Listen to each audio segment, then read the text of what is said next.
CGTN, China Global Television Network.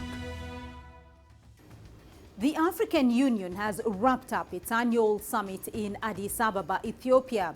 Leaders from across the continent gathered this past weekend to discuss issues affecting the continent, mainly the COVID-19 pandemic and insecurity. The two-day summit was marked with calls for continued African solidarity in addressing the impact of COVID-19 on the continent and the urgent need to address the emerging scourge of unconstitutional changes of governments. The African Union leaders in attendance condemned a recent wave of military coups across the region, which has seen 4 states suspended from the organization since July 2021, most recently Burkina Faso last month. However, despite this consensus, the regional bloc failed to outline a clear plan as to how it would tackle the continent's most pressing issues in coming months. So this week on the program, we look into the outcome of the summit, how the regional body dealt with emergent and long-standing challenges facing Africa in the last 2 decades, and what stands out as its achievements and failures. I'm Beatrice Marshall. Welcome to Talk Africa.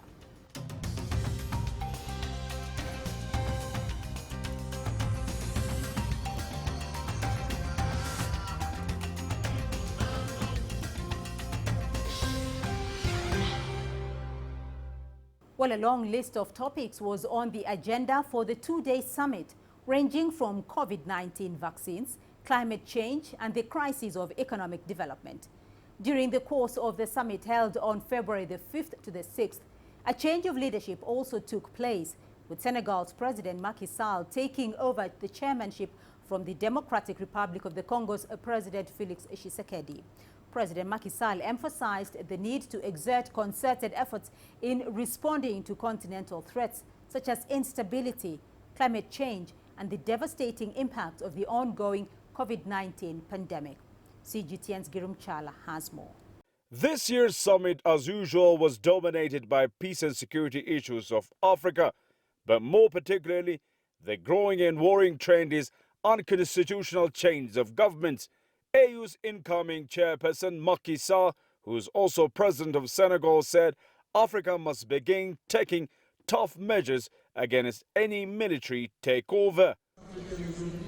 In my view, it is for the African Union to work, so measures should become more rigorous on the unconstitutional change of governments, and the perpetrators of these acts should be brought to book immediately, and the country should suffer also the imposition of sanctions immediately. Embargoes may be closing of borders, airspace. We should be able to solve the problem in a different manner. The just concluded summit had a theme that calls for more investments in the agriculture sector, as well as taking a collective effort to mitigate climate change and COVID-19 related hurdles. AUC Chair Moussa Faki Mahamat believes, despite the challenge faced, the AU is delivering in almost all areas. Despite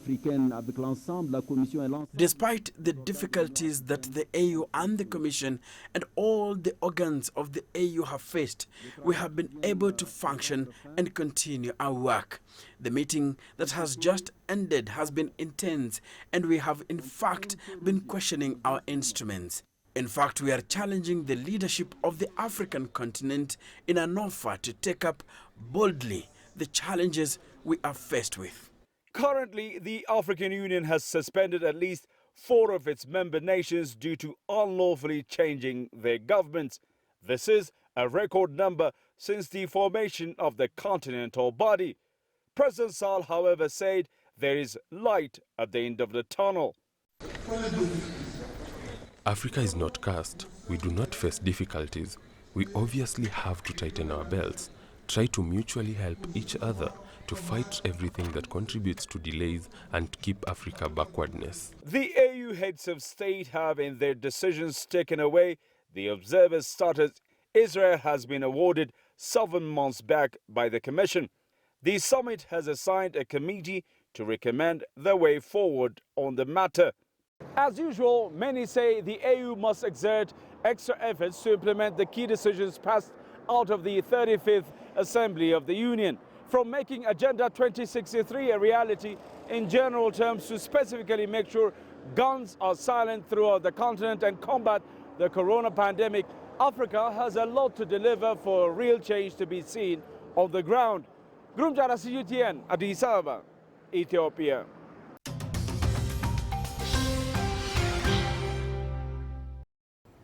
The summit is also coming at a time when the African Union, formerly the Organization of African Unity, as it was known between 1964 and 2002, marks its 20th anniversary.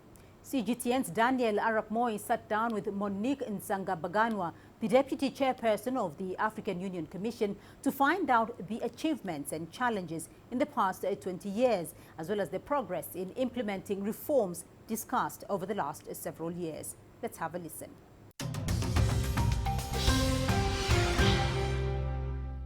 Welcome to our show, Madam Deputy Chairperson. Now, to begin with, in July 2002, the African Union was officially launched in Durban, South Africa, replacing its predecessor, the OAU.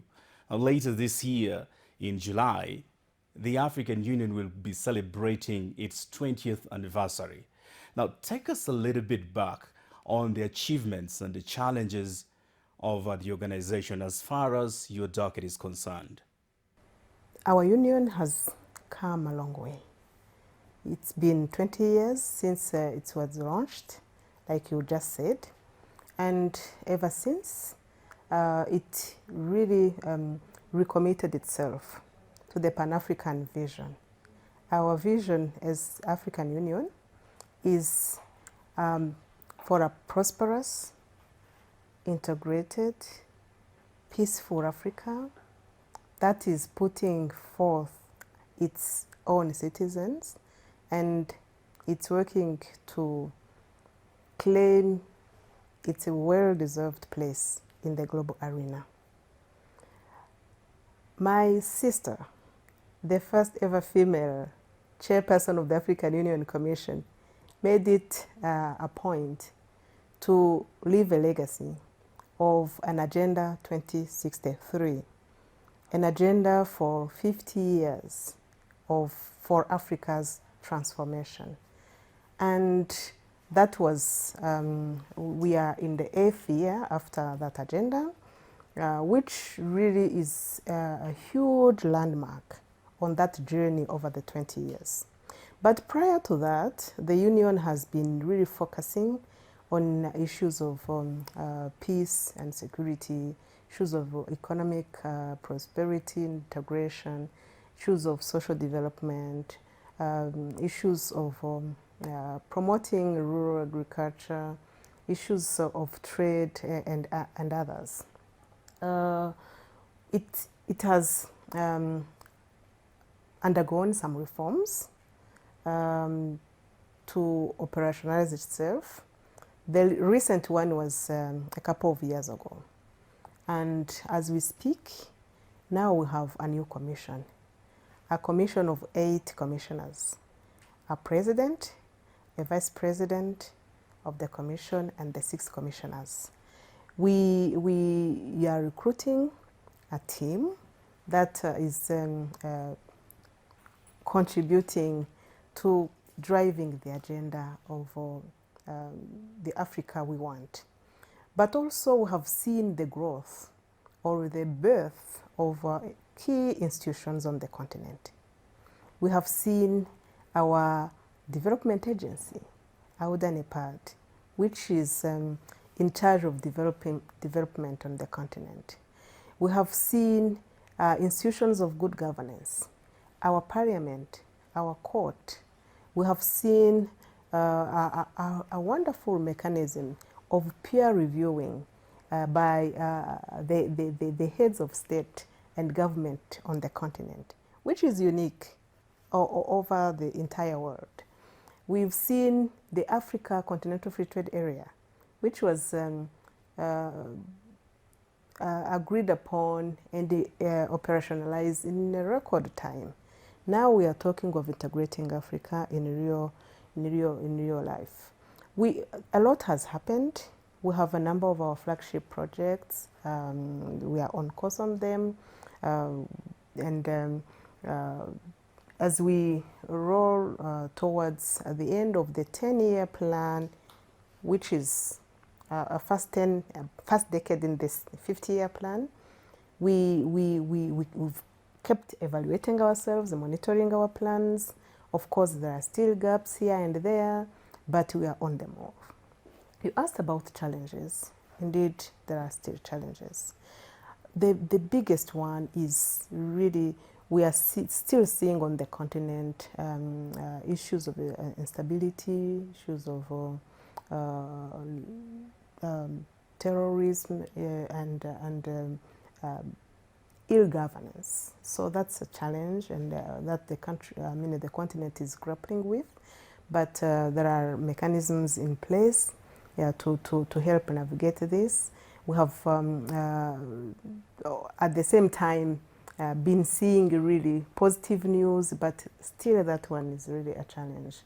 We are still facing issues of our population living in poverty, which has now been even exacerbated by the COVID-19. And talking of COVID-19, although it caught us, I would say, unprepared, the entire world wasn't prepared for such a pandemic. But it has shown us that actually we need to invest more in our health systems nationally and also continentally. Good news is we have come up with the response which has worked, and the entire world is watching and appreciating what Africa has done. We have, our leaders have managed to respond to it with one single voice, have managed to put in place Africa CDC, and as we speak today, they have shown and confirmed that will to make it even stronger. But as the union grows and its programs grow, we still need to see ways and means of ensuring financial sustainability. We have challenges in terms of coordination of the efforts and the navigating the division of labor. As you know, the project of the African Union has is built, its foundations are in the member states. And from member states, then we have the regional economic groupings, RECs, and then the African Union Commission and its organs.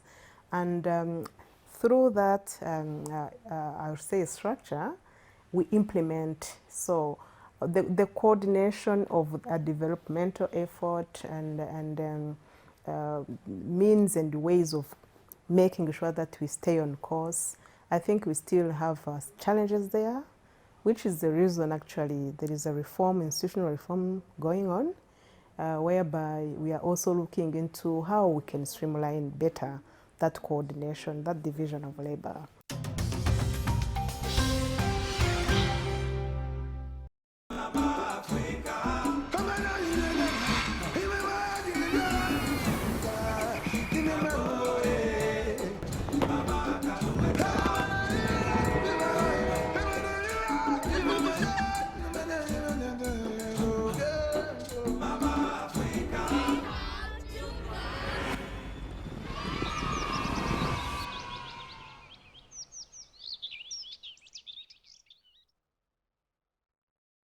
Well, let's now bring in our panel of guests. Joining us in Nairobi via Zoom, Ambassador Boaz Mbaya, international relations expert and a former Kenyan ambassador to the African Union.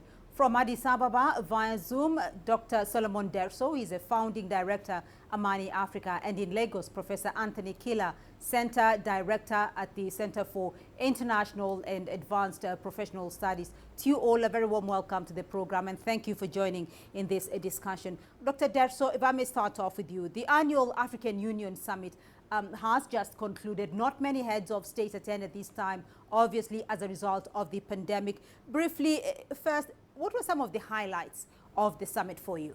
Some of the highlights from the summit include the focus around some of the major peace and security issues on the continent, most notably the resurgence of military coups that we have experienced over the course of the past less than a year since April 2021.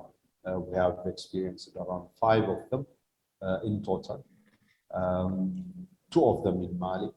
That is one area from a peace and security perspective that is a headline attention, both in the opening speeches of the leadership of the African Union, whether it is Musa Faki Mohammed, the EU Commission chairperson, or the AU chairperson, the chairperson of the AU Assembly. From a peace and security perspective, these were the highlights, but there were other important areas of conversation related to COVID-19, including access to vaccine, but also the socioeconomic impact of COVID and the issues related to debt distress and the need for finding debt restructuring, development financing, accessing the special drawing rights that have been established by the G20, and issues related to climate change, particularly as it relates to the just energy transition demand from the side of the African continent. Right. So there was a lot of focus on the challenges that Africa has been undertaking. Professor Killer, I mean, if I may go to President Macky Sall's a speech as the incoming chair of the AU Assembly, and he did mention some of the issues that Dr. Detso has mentioned, and he says our challenges are still far too numerous and urgent. Would you say, though, at best, the African Union has been effective or ineffective in dealing with these emergent, long-standing challenges that have been mentioned? I do not think the African Union has been effective. I think the African Union is very high on potential, but rather low in practice and result. But that said, I think the foundations are there, because if you look at, starting from the speech of the Senegal president today, to all other policies and units and departments that the AU has, I think there's a lot to hope for. But, you know, hope is a thing of tomorrow, of the future. Today and yesterday, the AU has not lived up to its expectation. There are 3 areas to look at, which is institution, policy, and people. Let me start with people. There's no general vibes amongst Africans on how much they feel the effect of the African Union. I think members of the African Union, i.e. the government, need to do more to that extent, you know, in terms of education, health, security, trade, scientific relationship. There's not a lot being felt by the people. The interregional trade and development that we have is more private sector led and less AU driven. Institution-wise, we must commend the stance of the Union regarding things like coup d'etat. But so far, there's no big feel, you know, the way you feel in NATO, the way you feel the European Union. Africa is Africa, but one is tempted to compare. You know, when you think of other unions and the effect they're having in the region, it is easy to see why one is tempted to rate rather low the African Union. I'll tell you what the African Union is good at. Their projected policies. That is one area they're good at. Ambassador, what's your take? Africa has a myriad of problems. Africa is a very divided continent. We are still dealing with extremely strong nationalistic feelings by various countries, member states of the African Union. So the challenges that have faced the continent have had to be dealt with in that context. As the first panelist indicated, the coups, and I think it was the speech from President of Senegal, are a very major challenge. It is a very major challenge, and we seem to be going back to an era when the coups were any other business in African continent. And that draws away from the focus on integration, both politically, economically, that the Constitutive Act intended the AU to achieve. So we are now dealing with the symptoms of integration rather than the actual problems that we need to resolve in order to establish a proper economic integration, political integration, and proper understanding between African countries. All right. Professor Killer, let's look at some of the African Union reforms, to make it more effective here in pursuing its objective. What do you see as some of the urgent areas, Professor, that the African Union needs to reform, in your opinion? What are the 5 major things affecting Africa today that the AU can do amongst other problems?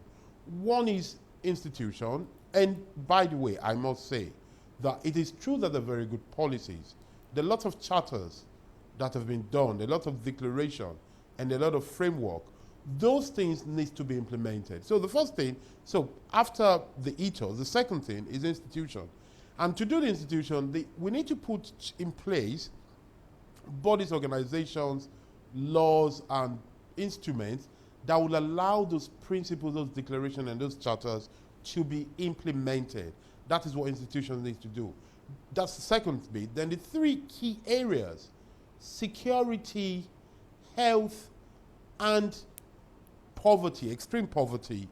Not to eradicate poverty totally, I'm not so naive, but we need to create the atmosphere for trade, collaboration, creation of wealth, creation of jobs, innovation, and integration. There are a lot of things private sectors can do, right, that they need institutions to show them where the opportunities are. There are lots of African countries that have potentials that are not being maximized, not to use the word exploited, by fellow Africans. So we need to see the competitive advantage between African countries, and the AU can do a lot on that.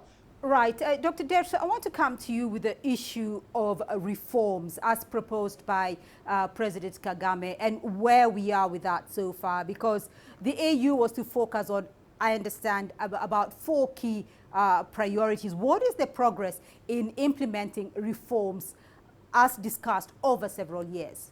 I think the African Union can be only what member states of the African Union allow it to be. To the extent that member states are reluctant to embrace the ramifications or the implications of the work of the African Union, then it wouldn't be possible for the African Union to deliver effectively on the various areas of responsibility that it assigned to it. So I agree with Ambassador Mbaya when he said that there are about 55 member states of the African Union having different political, social and economic diversities, levels of development, expectations and needs, and harmonizing these on its own is a huge issue.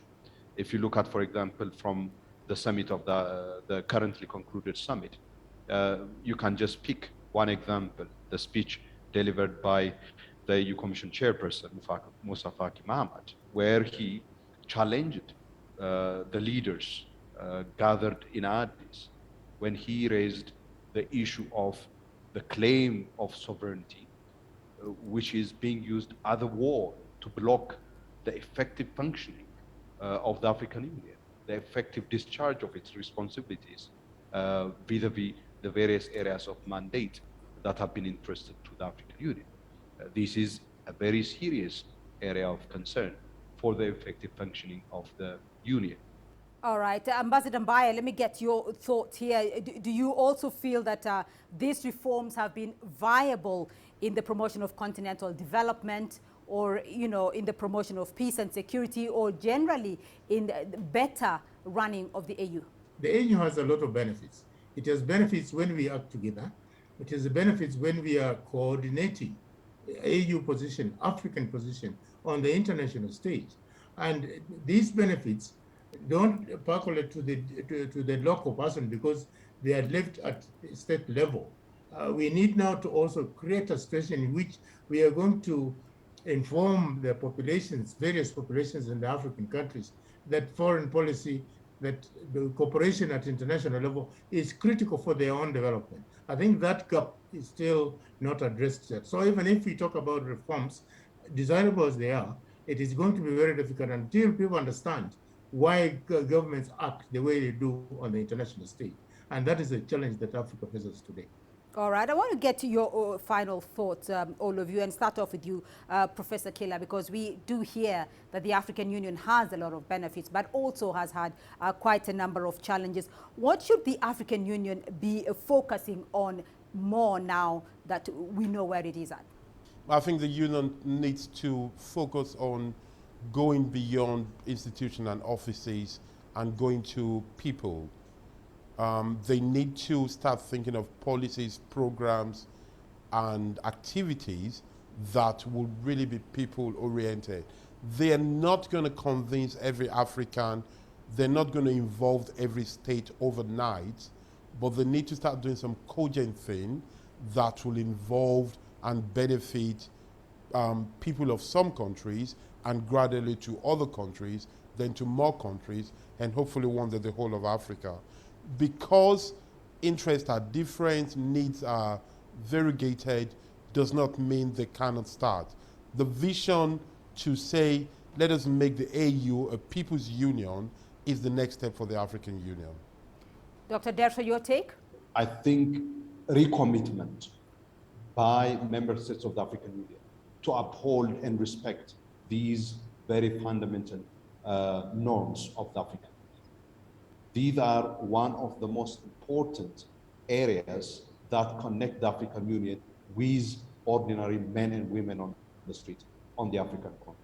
So there is a need for working very, very hard for mobilizing resources in order to ensure that not many people would be pushed further into extreme poverty, and that those who have already been pushed into extreme poverty are lifted from that. That the youth, that is the majority on the continent, right, wouldn't be left without any prospect of looking into a future that they say we have a stake in. All right, Ambassador Mbaya, your take. There are fundamental problems that Africa needs to deal with, even as we move towards reforms, as we move towards economic integration. The first is poverty. There's abject poverty amongst many of the population of Africa. We have a population of nearly 1.3 billion. And yet, in terms of the potential, it has not been realized. There is the problem of high levels of ignorance. There is a problem of disease. And the pandemic has shown that until Africa addresses the issue of industrialization, we are going to face myriad of problems in terms of dealing with our own things. So whether we're talking about reforms, we're talking about economic integration and so forth, it is important to deal with these aspects first. And I think that is where the domestic focus by many African countries is. And therefore, infrastructure, immigration issues, and all those things will have to be addressed before we can actually think of acting as a unit. Economic Commission of Africa cannot be realized until all these things have been addressed. All right, gentlemen, thank you so much for your input in this discussion. But that's all we have time for on this edition of Talk Africa. A big thank you to our panel of experts in Nairobi, Ambassador Boaz Mbaya. He's an international relations expert and a former Kenyan ambassador to the African Union. In Addis Ababa, Dr. Solomon Derso, the founding director of Amani Africa. And in Lagos, Professor Anthony Killer, Center Director at the Center for International and Advanced Professional Studies. Well, remember, you can be a part of this conversation through our social media platforms on Facebook and Twitter. And you can watch this and other editions of Talk Africa on our YouTube playlist. To join us again next week for more Talk Africa. For me, Beatrice Marshall, and the team here in Nairobi. Until next time, goodbye.